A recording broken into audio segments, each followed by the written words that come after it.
Railway group D की salary क्या होगी? अगर आपका सिलेक्शन होता है तो आपको रेलवे कितनी सैलरी देगी? तो दोस्तों आज हम इस वीडियो में चर्चा करेंगे रेलवे ग्रुप डी की किस पोस्ट पे कितनी सैलरी बनती है। तो बने रहिए हमारे साथ इस वीडियो में अंत तक।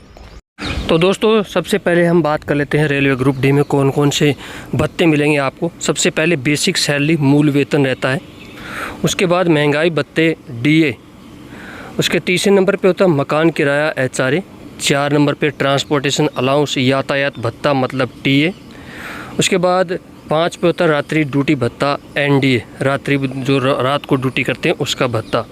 उसके बाद आता है चिल्ड्रन एजुकेशन अलाउंस, अगर आपके बच्चे पढ़ते हैं तो उसका भी पैसा मिलता है।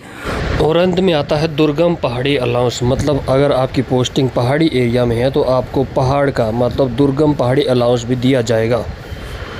सैलरी के अंदर सबसे पहले आता है बेसिक पे। ग्रुप डी में अगर आप सेलेक्ट होते हो तो आपका बेसिक पे है वो 18,000 रुपये का, और इसी 18,000 के ऊपर आपके अलाउंसेस लगेंगे।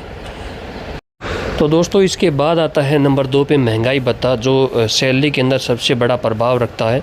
वो इस समय है 60%। मतलब आपकी बेसिक सैलरी 18,000 है, उसका 60% मतलब 10,800 रुपये आपको डीए के रूप में सरकार के द्वारा दिया जाएगा। डीए है वो बेसिक सैलरी पे होता है, अगर आपकी बेसिक सैलरी बढ़ती है तो डीए भी आपका बढ़ के मिलेगा। दोस्तों महंगाई भत्ते के बाद आता है एचआरए मतलब मकान किराया भत्ता। ये सिटी के अनुसार होता है, जैसे कि बड़ी सिटी है तो 30% बेसिक का, छोटी है तो 20% और उससे छोटी है गांव ग्रामीण एरिया में 10%। इसके हिसाब से अगर आपकी बेसिक सैलरी 18,000 है तो गांव के अंदर आपको 1800, अगर उससे बड़ी सिटी है तो 3600, और अगर उससे भी बड़ी सिटी है तो आपको 5400 रुपये सरकार के द्वारा एचआरए भत्ता दिया जाएगा।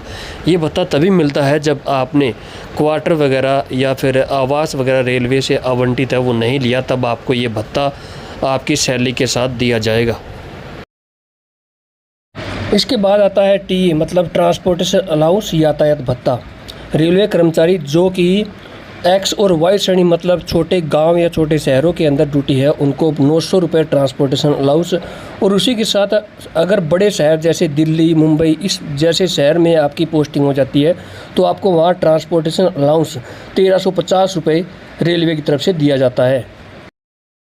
इसके बाद आता है दोस्तों नाइट ड्यूटी भत्ता, मतलब जो अगर आप रात्रि को काम करते हैं तो आपको उसके एवज में भी एक्स्ट्रा पैसा दिया जाएगा।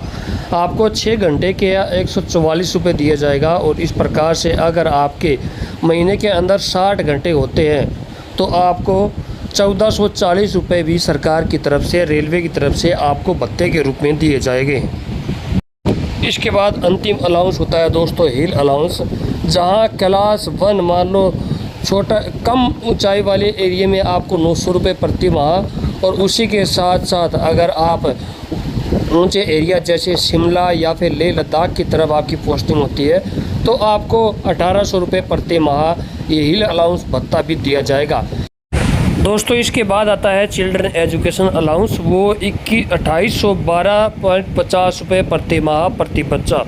2 बच्चे हैं तो आपको 2 बच्चे तक ये भत्ता दे होता है, और आपको हम बता देते हैं ये भत्ता एक साथ मिलता है, और जब आप इसका फॉर्म भरते हो तो उसके बाद इकट्ठा पैसा आपको लगभग 70,000 रुपये के लगभग आपके खाते में दिया जाता है। तो इस प्रकार से ये सारे अलाउंस कंप्लीट हो चुके हैं। अब आपको बता देते हैं सैलरी कितनी मिलेगी। दोस्तों इस प्रकार सभी भत्तों को जोड़ते हैं, जिसमें बेसिक 18,000, महंगाई भत्ता 10,800, मकान किराया 1800, ट्रांसपोर्टेशन 900, रात्रि ड्यूटी अगर आप 10 नाइट ड्यूटी करते हो तो 1440 रुपये, चिल्ड्रन अलाउंस 5700 रुपये मिलते हैं, वो इकट्ठे मिलते हैं लेकिन इसमें हमने इसके साथ ऐड कर दिया है, और दुर्गम या पहाड़ी अलाउंस 900 रुपये। इस प्रकार से 39,540 रुपये बनते हैं। इसके बाद कुछ कटौती भी होती है जिसमें एनपीएस के लगभग 10% कम से कम कटते हैं। तो आप सोच सकते हो इसमें से 4,000 रुपये कम करते हैं तो आपको लगभग 35,000 रुपये सैलरी रेलवे की तरफ से दी जाएगी। दोस्तों आपको वीडियो अच्छी लगी तो लाइक करके शेयर कीजिए, सब्सक्राइब कीजिए और कमेंट में बताइए कि अगली वीडियो किसकी सैलरी पे बनाना है।